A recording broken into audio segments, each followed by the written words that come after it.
those of you that had something scanned, you're going to go ahead and go to the P drive. You'll see you need to go to Classes, Me, Teacher Handouts for Digital Photo, and you will find a folder called AE Scans. Each of you will have a scan in here, and that scan, if you were the first one today, you'll be 38, the second 36, 37, 38, and 39 was my last scan. So what you're going to want to do is you're going to want to find your scan, and you can right click, and actually you could copy it like that and then open it up in your H drive, but I would pretty much say you could easily just go ahead and copy to your H drive.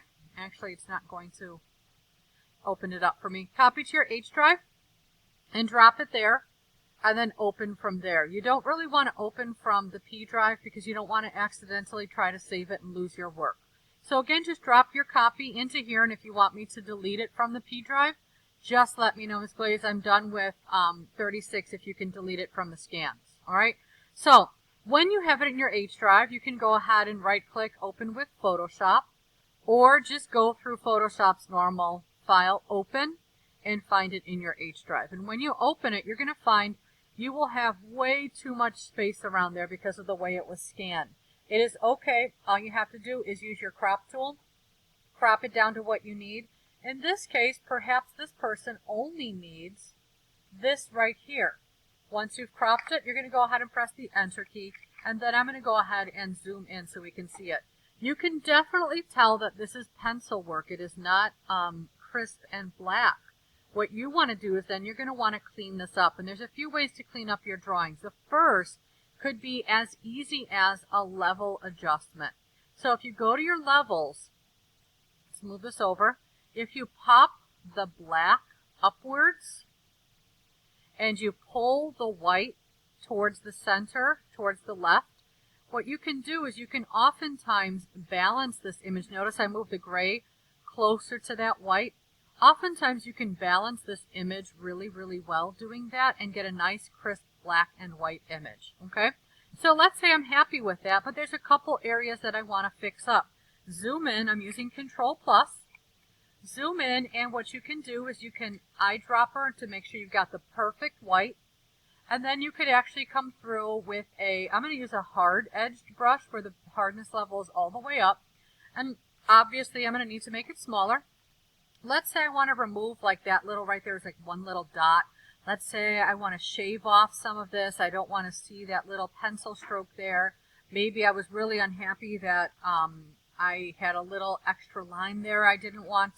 You just decide how much you're taking off, how much you're fixing up or repairing. And if you do something like that where you got rid of too much, if it's the last thing that you did, just Control Z undo. Or again, scroll to the bottom of your history and go back one level each time until you find what you need. Okay? So that's pretty much what you need to do to clean up your image. There's a few of you that might find it will not get cleaned up enough in that way. If that is you, please let me know so I can show you a few more advanced ways to clean up your drawings in order to have them come together really well.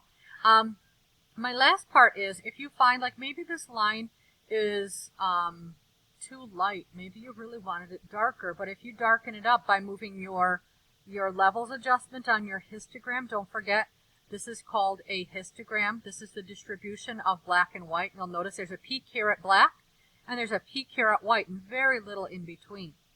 But if you notice that it's not dark enough, there's one other thing you can choose. It's in this menu right here. You might see the black lollipop. It's the dodge tool, but we're looking for the burn tool. Okay?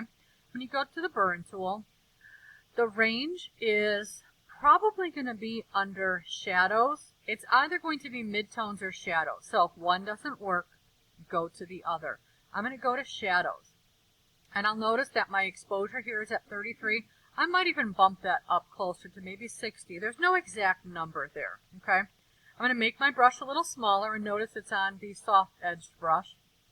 When I wave it over that area, it is basically finding any remnants of information and darkening them up for me. So I just darkened this whole area right in here.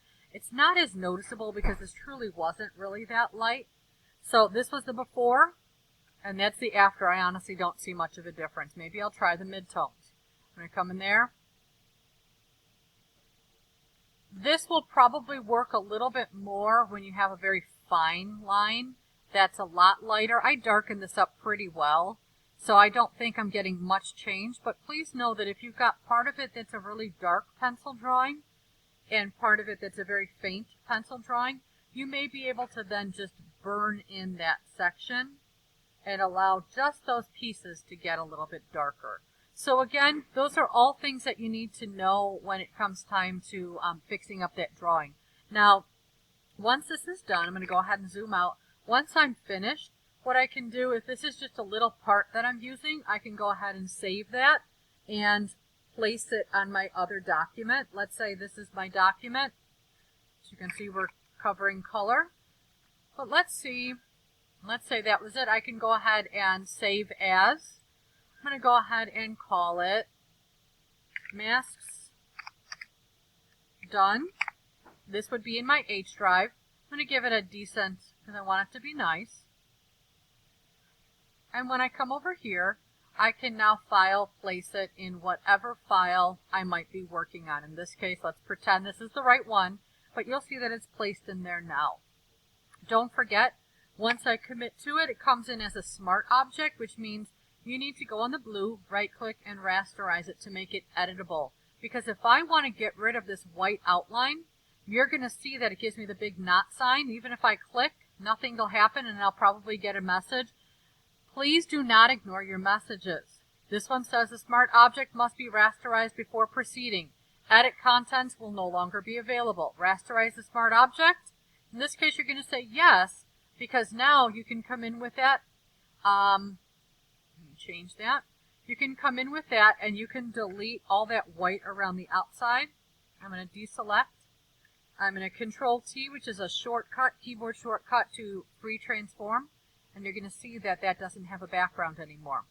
The last thing that I wanted to show you was something that was really important if you need to fill. So let's say for some reason this student wanted to fill the mask with black. When I fill this mask with black, you're going to see that it does stop at the edges, and it does do a pretty good job at filling. The one section I was most concerned about, if I zoom in, was right here. And this person just got that tiniest little edge to touch. But basically, let's say she didn't. Let's say in the sketch you missed that little area right there. Wait, tiny bit bigger. There we go, just like that. And it looks good, but zoom back out. When I go to fill it, let me go back to my paint bucket, and I'm going to flip to black with my X key. It fills in everything. It'll leak basically. So this color leaked outside that little hole. So you're going to want to make sure that if that is yours and you notice that when you put it in, it leaks out, you want to go back in and either redraw and rescan, making sure to connect edges, or zoom in and replace it very carefully. And by zoom in, I do mean zoom in. Otherwise, it looks kind of cheesy. It doesn't look really high quality, and you want to make sure that it looks high quality. So when I come in there, I'm going to go ahead and take a hard edge brush. I'm going to go ahead and replace that information, making sure it touches, and I can even put a few more to give it that sort of roughened edge look like the sketch had. And there we go. Okay, so those are all the things that you need to know when it comes time to working. You can now remove any flaws, quote unquote, or take out your text. Let's say you drew the text in by hand, and now that it's in its digital form, you want to get rid of that so you can actually put it in with the computer. I'll do another lesson based upon text and how you can put shaped text in, or text that follows along with a curve, so stay tuned for that so you have some nice more advanced options for your text. But again, lots of editing possibilities once you finish scanning, and we'll just go from there.